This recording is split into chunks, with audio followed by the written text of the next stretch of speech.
Hello दोस्तों। मुझे उम्मीद है कि आप सभी अच्छे होंगे। दोस्तों, अब हम एनालिसिस करने वाले हैं निफ्टी 50 के बारे में। बैंक निफ्टी के एनालिसिस की वीडियो चैनल पर अपलोड कर दी गई है, आप जाके देख सकते हैं। यहाँ पे सिर्फ और सिर्फ डिस्कशन होने वाला है निफ्टी 50 के बारे में। यहाँ पे आपको क्या सिचुएशन नजर आ रही है, आपको बताया गया था 17,800 ऊपर काफी इंपॉर्टेंट लेवल है। अगर मार्केट इसका ब्रेकआउट देता है तभी आपको बाइंग के बारे में सोचना है, लेकिन ऐसा नहीं हुआ। आपको वहां से रिजेक्शन देखने को मिले और इसमें कंफ्यूज नहीं होना चाहिए। यहाँ पे सिचुएशन क्या होती है, अगर कैंडल इस तरीके से जाएगी और इस तरीके से क्लोजिंग मिलेगी तो इसे हम एज ए रेजिस्टेंस कंसिडर करेंगे। या फिर कई बार क्या होता है, 15 मिनट के टाइम फ्रेम पे आपको इस तरह की सिचुएशन दिखाई देती है, लेकिन 5 मिनट के टाइम फ्रेम पे आपको प्रॉपर ब्रेकआउट दिखाई दे जाता है। तो यहाँ पे कंडीशन आपको क्या अप्लाई करनी है, आपको ध्यान रखना होता है उससे पहले रेजिस्टेंस जोन देखो। अगर नजदीकी रेजिस्टेंस जोन है, जैसे कि आप यहां पे पीछे जाएंगे आपको यहीं पे रेजिस्टेंस जोन दिखाई दे रहे हैं, तो जरूरी ये होता है कि आप 15 मिनट के टाइम फ्रेम पे कंफर्म करो। या फिर अगर आपको 5 मिनट के टाइम फ्रेम पे ही देखना है तो यहां पे प्राइस सस्टेन होने दो, लगभग मार्केट को टाइम स्पेंड करने दो 10 टू 25 मिनट की। अगर उसके बाद टाइम स्पेंड करके फिर मोमेंटम दिखाता है तो इसका मतलब आपको एक्यूरेट ब्रेकआउट मिला है, नहीं तो इसे एज ए फेक ब्रेकआउट में कंसिडर किया जाता है। कोर्स में भी मैंने आपको दो स्ट्रेटेजी समझाई हुई है कि फेक ब्रेकआउट और फेक ब्रेकडाउन, इस पे किस तरीके से आपको मार्केट में पोजीशन बनानी होती है, ये मैंने डिटेल में डिस्कस किया हुआ है। लेकिन अब मैं आपको बता दूं, आपका काफी अच्छा और एक पॉजिटिव रेस्पॉन्स लेके आ रहा है कोर्स के प्रति, जो कि मैं आपको दिल से थैंक यू कहना चाहता हूं, क्योंकि आप लोगों की डिमांड के ऊपर भी मैंने वो चीजें बनाई हैं और आप पसंद कर रहे हैं, तो इससे खुशी की बात क्या हो सकती है आपके लिए भी और मेरे लिए भी। फिलहाल हम यहाँ वीडियो पे फोकस करते हैं, कल के दिन हमें क्या करना है उस सिचुएशन को समझते हैं। अब ये लाइन मैंने पहले ही ड्रॉ कर रखी है और मैं कहूंगा आप भी ड्रॉ कर लो। भाई मार्केट खुलने से पहले इसे एकदम ड्रॉ कर लो 17,800, क्योंकि ये हमारी हर तरीके से मदद करने वाला है।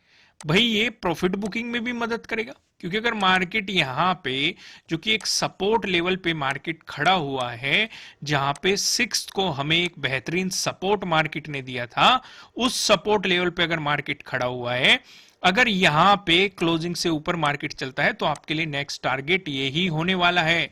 तो इसलिए ड्रॉ कर लो, एक तो ये प्रॉफिट बुकिंग में मदद करेगा, अगर ब्रेकआउट आ गया तो नई एंट्री बनाने में भी मदद करेगा। हालांकि हम सारी चीजें डिटेल में डिस्कस करेंगे, लेकिन पहले मैं आपको कल की एंट्री बता देता हूं, कल की नहीं आज की एंट्री बता देता हूं। एंट्री किस तरीके से बनी, नीचे की तरफ आपको बताया गया था कि जो ये सपोर्ट जोन दिखाई दे रहा है, या सिक्स का जो डे लो है, अगर मार्केट इसका ब्रेकडाउन दे देता है तो आपको अपॉर्चुनिटी मिलेगी।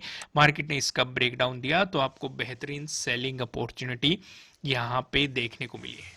अभी मैं आपको कुछ चीजें, ये मैंने आपको बैंक निफ्टी में भी थोड़ा डिटेल में बताया, वो वीडियो देख लेना, वहां पे मैंने आपको हैमर भी समझाया और हैमर बन रही थी वो भी दिखाया, तो वहां पे जाके आप डिटेल में देख लेना।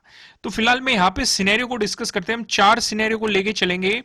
अगर फ्लैट ओपन होकर पॉजिटिव मोमेंटम आया तब हमें क्या करना है, या फ्लैट ओपन होकर नेगेटिव मोमेंटम आया तब क्या करना है, गैप अप हुआ तब क्या करना है, या गैप डाउन हुआ तब क्या करना है, इन चारों सिचुएशन को हम डिस्कस करेंगे। पहले हम डिस्कशन करते हैं, अगर फ्लैट ओपन होके पॉजिटिव मोमेंटम आया, अगर मार्केट के ऊपर जाने की बात हो रही है तो हम एक लेवल पहले ही लिख लेंगे, कौन सा, 17,800। आपको भी लिख लेना है, अपनी कॉपी में लिख लो, अपने चार्ट में लिख लो, अपने दिमाग में लिख लो, और ये छप जाना चाहिए। अगर प्रॉफिट बनाना है तो, अगर मार्केट में लॉस से बचना है तो ये लेवल आपके दिमाग में छप जाना चाहिए। क्यों, अभी मैं आपको समझाता हूं। अब ये तो मैंने आपको बता दिया, लेकिन उससे पहले मैं कुछ लाइनें ड्रॉ कर देता हूं और पिक्चर क्लियर हो जाएगी। यहां पे देखो, याद आ रहा है कुछ? भाई जो पहले से देख रहे हैं, चलो जो नए आए हैं उनका समझ में आता है कि ये क्या ड्रॉ कर दिया, लेकिन जो पहले से देख रहे हैं उन्हें तो याद आ रहा होगा कि नहीं आ रहा है। भाई ये क्या है हमारा, ये है 31 का डे हाई, कितने दिनों से हम डिस्कस कर रहे हैं। ये क्या है हमारा 30 का डे हाई, कितने दिनों से हम डिस्कस कर रहे हैं। यहाँ पे हमने क्या देखा था, सिक्स को भी मार्केट ने इसी जोन में सपोर्ट दिखाया था, और हमें इंतजार कर रहे थे कि मार्केट इसका ब्रेकडाउन दे तो हम सेलिंग अपॉर्चुनिटी लेंगे। मार्केट ने अपॉर्चुनिटी दी, लेकिन हमारे लिए जरूरी क्या है, जहां पे मार्केट ने क्लोजिंग दी है वो इसी जोन में दे दी है। तो यानी कि मार्केट हमें दोनों तरफ मौके देने के लिए तैयार बैठा हुआ है। कैसे? अगर फ्लैट ओपन होके पॉजिटिव मोमेंटम आया तो हमें सिर्फ एक कंडीशन पे ध्यान रखना है, जो 7th की डे क्लोजिंग है, मार्केट इससे अगर ऊपर चला तो हमारे लिए एक बाइंग अपॉर्चुनिटी हो सकती है, जहां पे 17,800 हमारे लिए टारगेट रह सकता है।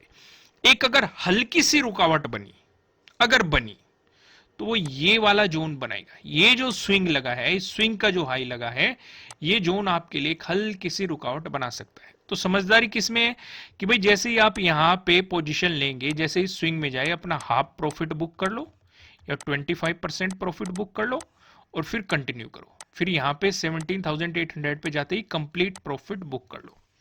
क्लियर हो गया?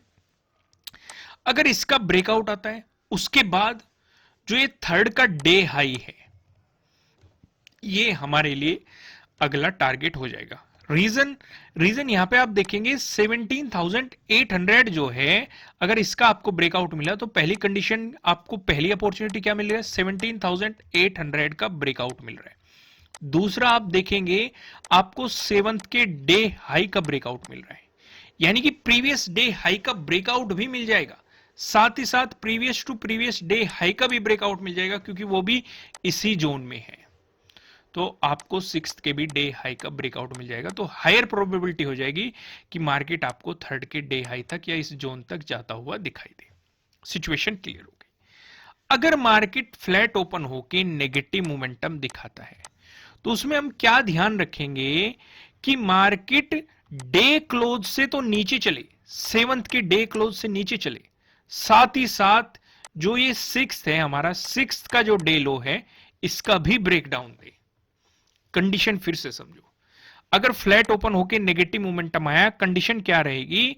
जो आज का डे क्लोज है, यानी कि 7th का जो डे क्लोज है, उससे नीचे मार्केट रहना चाहिए, प्लस 6th का जो डे लो है, इसका भी ब्रेकडाउन मिलना चाहिए। ये जो नीचे 6th का डे लो है, इसका भी ब्रेकडाउन मिलना चाहिए, तभी हमें सेलिंग अपॉर्चुनिटी बनती हुई दिखाई देगी प्रॉपर कैंडल की क्लोजिंग होने के बाद।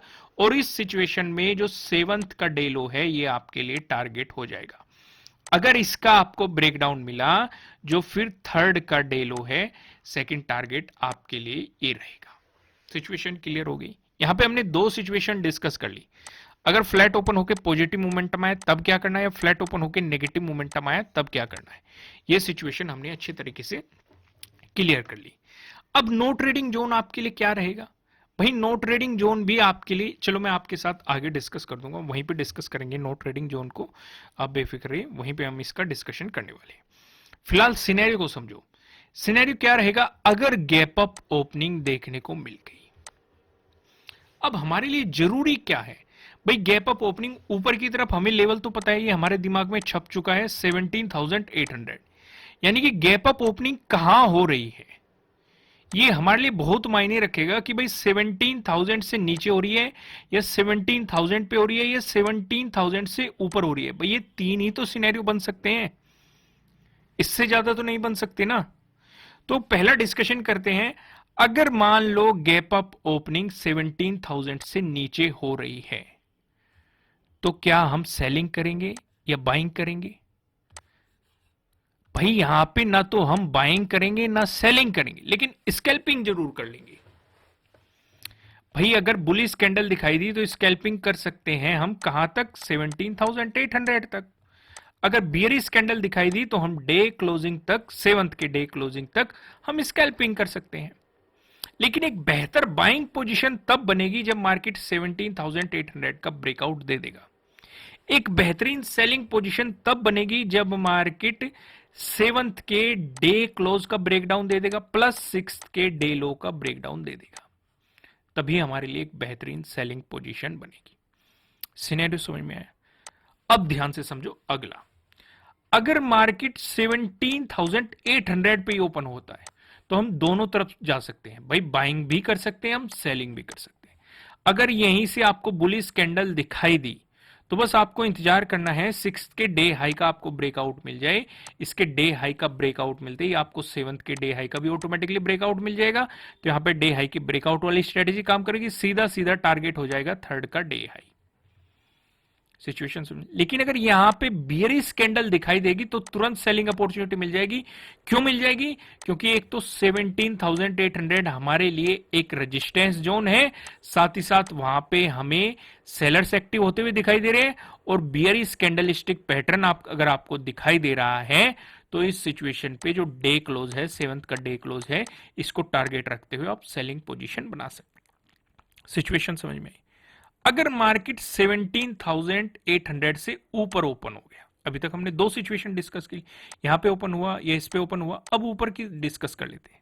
पहले डिस्कशन करते हैं बाइंग। बाइंग बिल्कुल भी नहीं करेंगे। अगर 17,800 से ऊपर मार्केट ओपन होता है तो बाइंग बिल्कुल भी नहीं करेंगे। बाइंग किस कंडीशन पे करेंगे? या तो मार्केट यहीं पे साइडवेज हो जाए और साइडवेज होके फिर मोमेंटम दे तो हम बाइंग करेंगे। अब काफी लोग सोच रहे होंगे कि बाइंग ना करने के पीछे का लॉजिक क्या है। अभी तक आप मेरी वीडियो समझना शुरू कर चुके होंगे अगर आप रोज देख रहे हो तो। क्या लॉजिक है बाइंग न करने का पीछे? एक तो बड़ी गैप अप ओपनिंग देखने को मिल जाएगी, और फिर से बियरिश बुलिश कैंडल अगर मार्केट दिखाएगा तो काफी बड़ा मोमेंटम आ जाएगा। तो इस ऐसे मोमेंटम मिलते हैं, पर लेकिन कभी कभी, हर रोज नहीं मिलते हैं। फिर से ध्यान से समझो, ऐसे मोमेंटम मिलते हैं, पकड़े भी जाते हैं, लेकिन कभी कभी, हर रोज नहीं मिलते। अगर हर रोज इस तरीके से होने लग जाए तो इसका मतलब मार्केट आपको फंसाने की कोशिश कर रहा है, आपको ट्रैप करने की कोशिश कर रहा है, और उसी चीज से तो हमें बचना है। उसी चीज के लिए तो आप एनालिसिस देख रहे हो। तो सिचुएशन आई, लेकिन यहां से एक सेलिंग अपॉर्चुनिटी जरूर मिल सकती है। कैसे? अगर मार्केट कहीं पे भी ओपन हो रहा है, बड़ी गैप अप ओपनिंग अगर आपको देखने को मिल रही है, यानी कि 17,800 से ऊपर ओपन हो रहा है, अगर बियरिश कैंडल दिखाई देती है तो डेफिनेटली मार्केट गैप को फिल करने की कोशिश करेगा या फिर नीचे आने की कोशिश करेगा, और हम उसी चीज का फायदा उठाएंगे। एक सेलिंग अपॉर्चुनिटी मिलेगी। पहला टारगेट रहेगा 17,800। या एक हल्की सी रुकावट कहां बनेगी? ये 6th के डे हाई पे मार्केट सपोर्ट ले सकता है, नहीं तो मार्केट इस पे दिखाएगा। अगर इसका भी ब्रेकडाउन मिल गया तो 7th की डे क्लोजिंग तक आपको मार्केट आता हुआ दिखाई देगा। यहां तक सिनेरियो डिस्कस हो गया। अब गैप डाउन ओपनिंग का डिस्कशन करते हैं। अब हमें यह तो पता लग ही गया कि मार्केट एक सपोर्ट लेवल पे खड़ा हुआ है। क्यों? क्योंकि हमने दो लाइनें ड्रॉ कर रखी है, जो है 31st का डे हाई और 30 का डे हाई, और यहां पे हमने देखा रेजिस्टेंस रेजिस्टेंस रेजिस्टेंस, ब्रेकआउट मिलने के बाद सपोर्ट, फिर से रेजिस्टेंस रेजिस्टेंस, ब्रेकआउट मिलने के बाद सपोर्ट। तो यानी कि अब मार्केट एक सपोर्ट लेवल पे खड़ा हुआ है, तो इससे तो नीचे मार्केट रहेगा। तो हमारे लिए मेन रोल हो जाएगा, अगर आपको गैप डाउन ओपनिंग मिल रही है 7th का डे लो, इस पे मार्केट किस तरीके से रिएक्ट करेगा। भाई अगर इसके बीच आपको गैप डाउन ओपनिंग देखने को मिल रही है तो बाइंग को भी अवॉइड कर देना, सेलिंग को भी अवॉइड कर देना। बेहतरीन सेलिंग बनेगी जब मार्केट इसके डे लो का ब्रेकडाउन दे देगा। लेकिन अगर मार्केट इसी पे ओपन हो रहा है, यानी कि लो के पास ही ओपन हो रहा है, 7th के लो के पास ही ओपन हो रहा है, तो यहां से दोनों तरफ अपॉर्चुनिटी मिल जाएगी, बाइंग भी मिल जाएगी, सेलिंग भी मिल जाएगी। क्योंकि मार्केट में अगर आपको यहां पे हैमर मिल जाए या फिर कोई बुलिश कैंडलस्टिक पैटर्न मिल जाए तो आपका पहला टारगेट 7th का डे क्लोजिंग ब्रेकआउट मिल गया तो 17,800 या इस स्विंग का आप टारगेट लेके चल सकते हैं। लेकिन अगर यहां से मार्केट गिरना शुरू हो गया तो आपको सीधे सीधे सेलिंग अपॉर्चुनिटी मिल जाएगी। लेकिन अगर बड़ी गैप डाउन ओपनिंग हुई, यानी कि डे लो से नीचे गैप डाउन ओपनिंग होगी, तो सेलिंग को अवॉइड करना। यहां से अगर हैमर बनता हुआ नजर आया तो आप बाइंग की तरफ जरूर जा सकते हैं, क्योंकि मार्केट फिर गैप को फिल करने की कोशिश करेगा, और इस सिचुएशन पे डे लो तक का आपका पहला टारगेट, इसका ब्रेकआउट हो गया तो इस रेजिस्टेंस जोन तक, यानी कि डे क्लोजिंग तक आपका दूसरा टारगेट रहेगा 7th की। सिचुएशन समझ में आई पूरी अच्छे तरीके से। अब मैं आपको समझाता हूं नो ट्रेडिंग जोन के बारे में। देखो दोस्तों, कोर्स में हमने थोड़ा सा और एडवांस डिस्कशन किया है, काफी स्ट्रेटेजी डिस्कस की गई है, आपको मजा आने वाला है। जिन्होंने ज्वाइन कर लिया उन्हें मजा आ रहा होगा। तो फिलहाल हम यहाँ पे नो ट्रेडिंग जोन को समझते हैं। यहाँ पे आप देखेंगे जो आपके लिए नो ट्रेडिंग जोन डिसाइड किया गया है, जो सिंपल सिंपल ट्रेड करना चाहते हैं उनके लिए, नीचे की तरफ आपको यहाँ पे बताया गया है 6th का डे लो। ठीक है, मैंने आपको वीडियो में बताया कि 7th की डे क्लोजिंग प्लस 6th का डे लो का आपको ब्रेकडाउन मिल जाए तभी आपको सेलिंग अपॉर्चुनिटी मिलेगी। लेकिन ये नो ट्रेडिंग जोन कब काम करेगा? अगर मार्केट फ्लैट ओपन हो रहा है तो। सिचुएशन समझ में आई? क्लियर है? यहां तक कोई कंफ्यूजन नहीं है? अगर ये सिचुएशन बनी, जैसे ही आपको इसका ब्रेकडाउन मिलेगा तो आपको सेलिंग अपॉर्चुनिटी मिलेगी। लेवल कौन सा है? 17,698। आपका टारगेट रहेगा 7th का डे लो। ऊपर की तरफ आप देखेंगे 17,775। ये मैंने क्या बताया, ये स्विंग बताया। एक ट्रेड तो मैंने आपको बताई थी, अगर मार्केट यहीं पे एक सपोर्ट जोन पे खड़ा है, अगर आपको यहीं पे बुलिश कैंडल दिखाई दी, पहला टारगेट आपका ये बताया था। लेकिन अगर कोई सेफ ही जाना चाहता है तो इस स्विंग के ब्रेकआउट का इंतजार करो, और ज्यादा बेहतर तो ये रहेगा कि मार्केट डे हाई का ब्रेकआउट दे दे, यानी कि 17,800 का ब्रेकआउट दे दे, ये ज्यादा बेहतर रहेगा। इससे आपको एक बेहतर कंफर्मेशन मिल जाएगा कि इस पे मार्केट किस तरीके से रिएक्ट कर रहा है। क्योंकि अगर यहाँ पे बियरिश कैंडल दिखाई दी तो सीधे सीधे सेलिंग अपॉर्चुनिटी भी मार्केट आपको दे देगा। फिलहाल मैं आपको लेके चलता हूं पिवट पॉइंट की तरफ, और यहाँ पे हम समझते हैं अगर निफ्टी 50 में आपको एक पॉजिटिव मोमेंटम देखने को मिला, उस सिचुएशन पे जो पहला रेजिस्टेंस नजर आ रहा है 17,810 पे नजर आ रहा है। अगर आपको इसका ब्रेकआउट मिलता है, जो दूसरा रेजिस्टेंस नजर आ रहा है 17,839 पे नजर आ रहा है। अगर आपको इसका भी ब्रेकआउट मिलता है, जो तीसरा रेजिस्टेंस दिखाई दे रहा है, तीसरा रेजिस्टेंस बताने से पहले मैं आपको बता दूं, आपके लिए किसी भी तरह का ना तो कोई बाय रिकमेंडेशन है, ना ही कोई सेलिंग रिकमेंडेशन है। ये जस्ट एजुकेशनल पर्पज से बनाई गई एनालिसिस वीडियो है। इन्वेस्ट करने से पहले आपको अपनी रिसर्च करनी है, अपने इन्वेस्टर की सलाह लेनी है, क्योंकि प्रॉफिट भी आपका होने वाला है, लॉस की जिम्मेदारी भी आपको अपने आप लेनी है।